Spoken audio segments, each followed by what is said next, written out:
शारदानगर खंदारी मंगल कार्यालयाच्या पाठीमागे आम्ही राहतो. इथे आमच्या बाजूला हॉटेल असल्यामुळं दररोजचा हा त्रास जवळपास 13 वर्ष झाले की आम्ही सरपंचाकडे गेलो, नमिताताई मुंदडाकडे गेलो, कुणीही काहीही करत नाही आहे. मग यामुळे आमचं आरोग्य धोक्यात आहे, तसेच आमच्या छोट्या लेकरांचं पण आरोग्य धोक्यात आहे. तर तुम्ही पाहू शकता की हा नालीचा त्रास किंवा हा पाण्याचा त्रास किती आहे, किती दुष्काळ म्हणजे घाण पाणी आहे.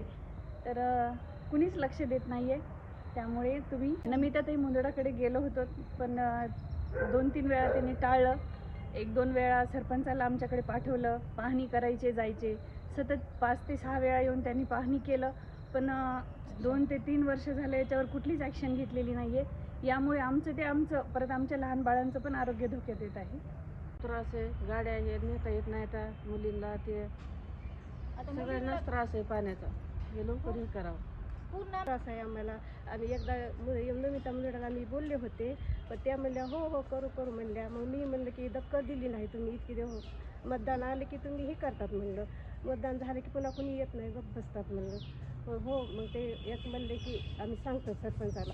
पण मी म्हणलं किती वेळेस आमच्या इथल्या गल्लीतले 10 वेळेस आलेत म्हणलं तुमच्या इथं, तरी पण कुणीसुद्धा दक्कल दिली नाही. त्रास व्हायला लागले आम्हाला.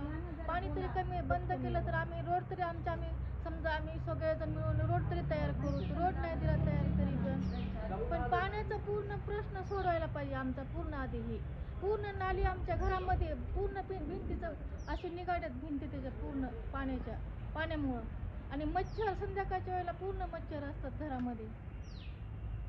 आणि पाणी बघा ना, आम्हाला पूर्ण नाल्या पहा म्हणावं आधी आमच्या येऊन. आम्ही सगळीकडे गेलो ना, उपासनाला कुणीच दखल घ्यायला तयार नाही. उपासनाला जाऊन बसतो बायका आम्ही सगळ्या मिळून. नाही, आता शेवटचा पर्याय तोच आहे, उपोषणाला बसणे. हां, 24 तास आता उपासनाच करायची, विदेशी पर्याय दुसरा काहीच नाही आमच्याकडे आता. करू म्हणले करतो आम्ही करतो दखल देतो. फक्त निवडणूक आले की येते, आम्ही रोड तयार करून देतो, सगळं करतो.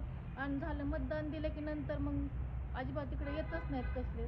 खंदारी मंगल कार्यालय, तथागत चौक, इथे माझं घर आहे.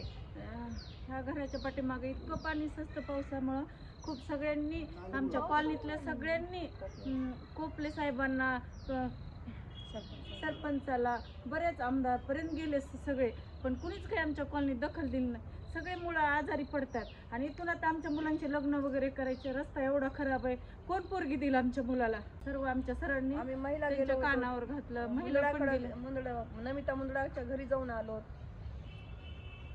नमिता मुंदडाकडे पण गेलो होतो. सरपंचांना इथं आणून सगळं परिस्थिती दाखवली होती, पण त्यांनी येऊन नुसतं पाहून 2 टंपर मुरुम टाकला, बाकी काहीच केलं नाही. दादाकडे गेलो 2-3 वेळा. आणि हे पाणी खूप घाण आहे. आमचं घर तर असं म्हणजे पूर्ण पापडे वगैरे निघायला, भिंतीचे पापडे निघायला निघत आहेत.